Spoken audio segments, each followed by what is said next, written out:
तना यही ठताड़ू कामना के बोल पा काले टंगा जई बुजान रही फल पा। अच्छा अरे कियरिया के हई रंगदार सही में आहो बुरबके हवा का बड़ा डायलॉग बोला करो लड़की कहती है का किलो भर के घर हमार परे लाया रे हम शेरे बिहार आए हाय रे हम शेरे बिहार आए हाय रे हम शेरे बिहार आए हाय रे हम अतना ही छत्ता डुकावा न के बोलबो काल्हे टंगा जई बुजान रही फल पर जई बुजान रही फल पर एरिया के हई रंगदार सही है लड़की कहते कि सुनो लभर के घर हमार परे लायाल अच्छा लभर के घर हमार परे लायावे उठा करदा कमारे हाय हाय रे उठा करदा कमारे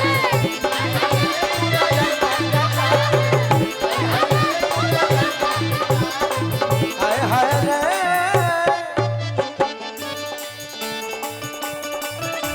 जिया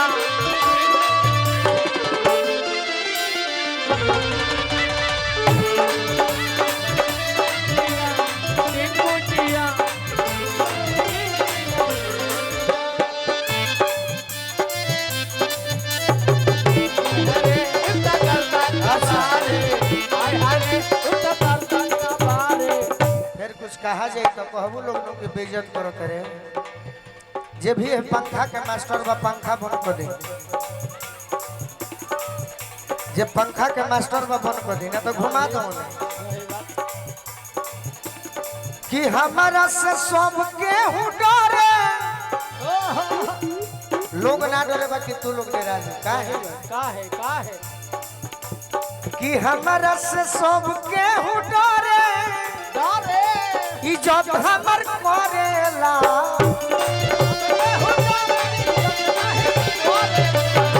हमरा से सब के हूँ डरे इज्जत हमर करेला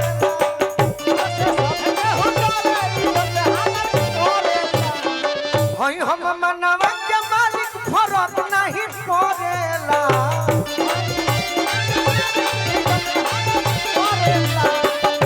लड़की कहतिया राजन भैया कि ज्योति घूमता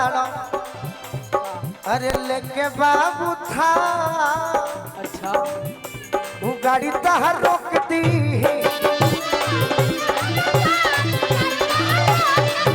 असुतोष बारे हमरो यार वो गाड़ी तोहर ठोक दी अरे कवना के दिन ऐसन बारे लभर के घर हमर परे लाया रे सही में लभर के घर हमर परे लाया रे हम शेरे बिहारे